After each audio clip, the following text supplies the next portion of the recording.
Daawwattootaa fi dhaggeeffattoota qophii keenyaa akkam jirtu nagaa keessan isiniin jecha kitaaba yeroo dhiyootti seenaa dhugaa irratti hundaa'uudhaan Jaankoo Geetaachoo isinii barreesse sagaleedhaan isin biraan geenyaa hanga xumuraatti isiniif dhiyeessinaa nu hordofaa.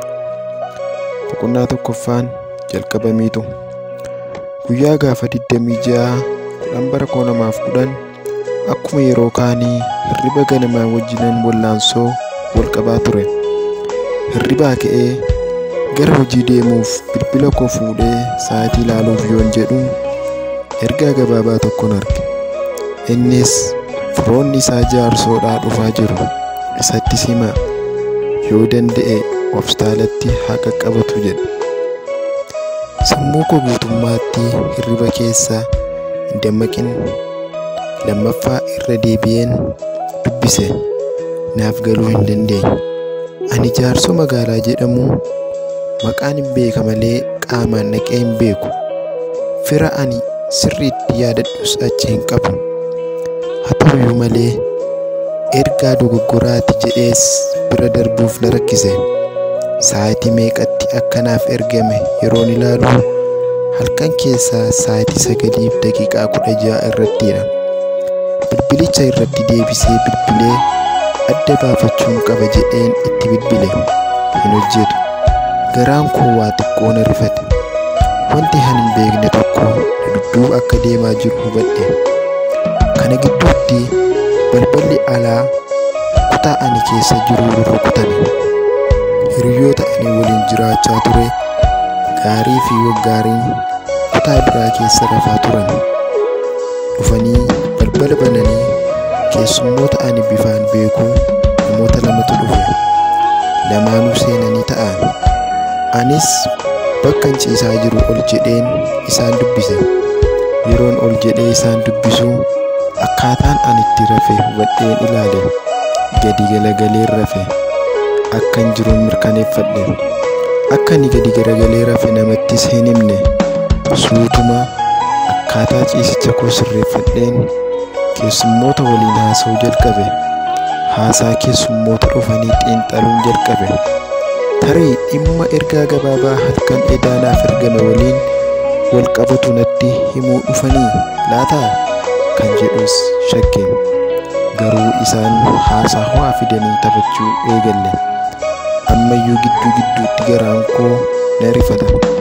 Wanti ulfaataan tokko sammuu koo keessatti natti dhaga'ama.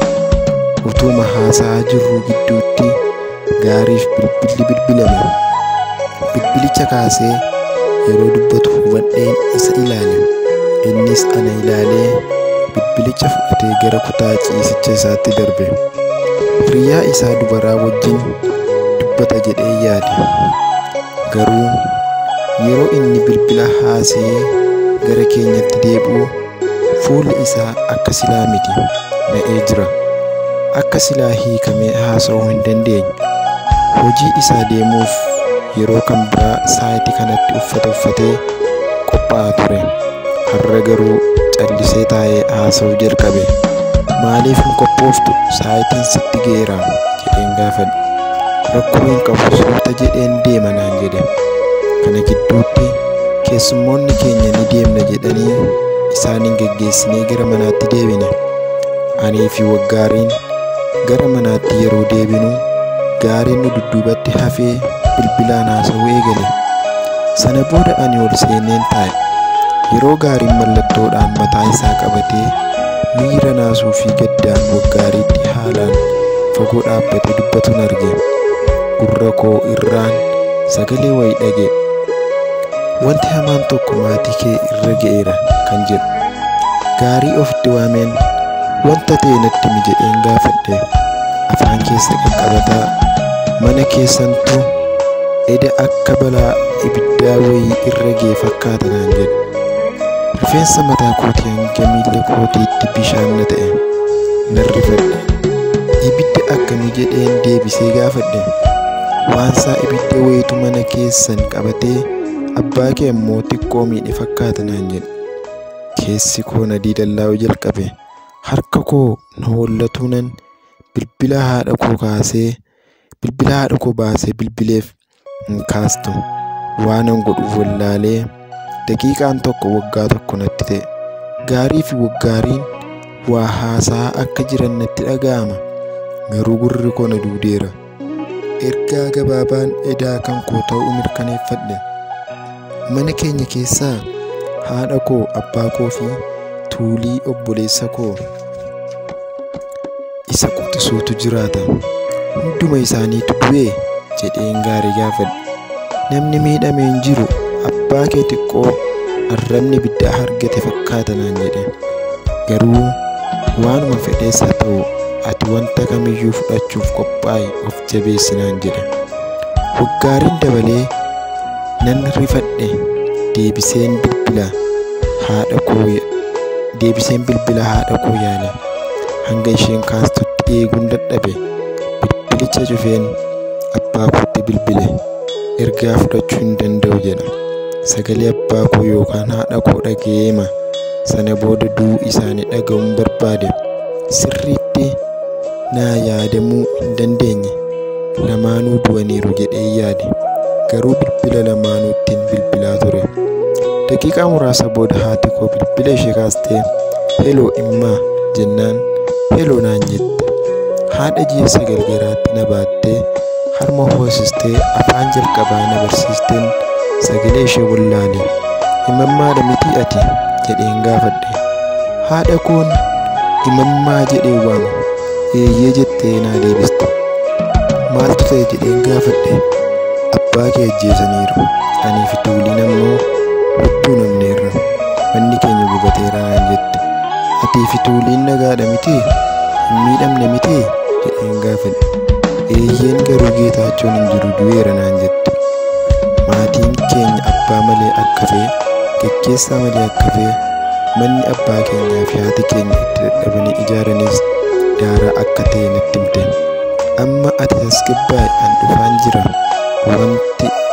Wanta hundumaa ni sirreessina" jedheen jajjabeessuuf yaale. "Tole waakkuu ko" naan jette. Sagalee abdii hin qabneen bilbila koo yeroon cufu gaariin maal siin jedhan jedhee na gaafate. Abbaan koo akka ajjeefame nutti hime. Bilbila koo akkuman qabadheenan mana fincaanii seenee balbala cufeen itti hirkadhee dhaabadhe. Imimmaan maddii koorra gadi dhangala'ee abbaa koo kana booda qaamaan lafa kana irratti akka hin argine yeroo yaadu nan boo'e. Sagalee boo'ichaa ittiin haati koo natti haasofte yaadachaan qinfadhee boo'e. Kadhannaa gabaabaa ani umurii koo keessatti iddoo guddaa kennuufan gara Waaqaa ilaalee kadhadhe. "Yaa Waaqayyo, yeroon fuula koo dura jiru baay'ee ulfaataadha. Yoo fedha kee ta'e ati na gargaari. Ati hundumaa dandeessa. Ameen." Balbala mana fincaanii banadheen gadi ba'e. Waggaariin gara buufata konkolaataatti "Si geggeessa" naan jedhee lama taanee uffata koo erga walitti qabne booda deemuudhaaf mana baane. Ciree nyaannee deemna jedhee mana cireetti na geesse. Cireen ajajamee dhufe. Ani yaadaan najjoon jira. Tasgabbaa'ee nyaachuu miti, miira gaddaan ala wanti biraa natti dhaga'amu tokko hin jiru ture. Nyaata nyaachuu dadhabeen nyaaticha achumatti dhiisnee gara buufata konkolaataatti deemne. Konkolaataa keessa yeroon jiru obboleettiin koo hangafaa kan magaalaa Gatamaa Naqamtee irraa kiiloomeetira muraasa fagaattu jiraattu taatuufan bilbile. Bilbilli ishee ni waama, garuu hin kaastu.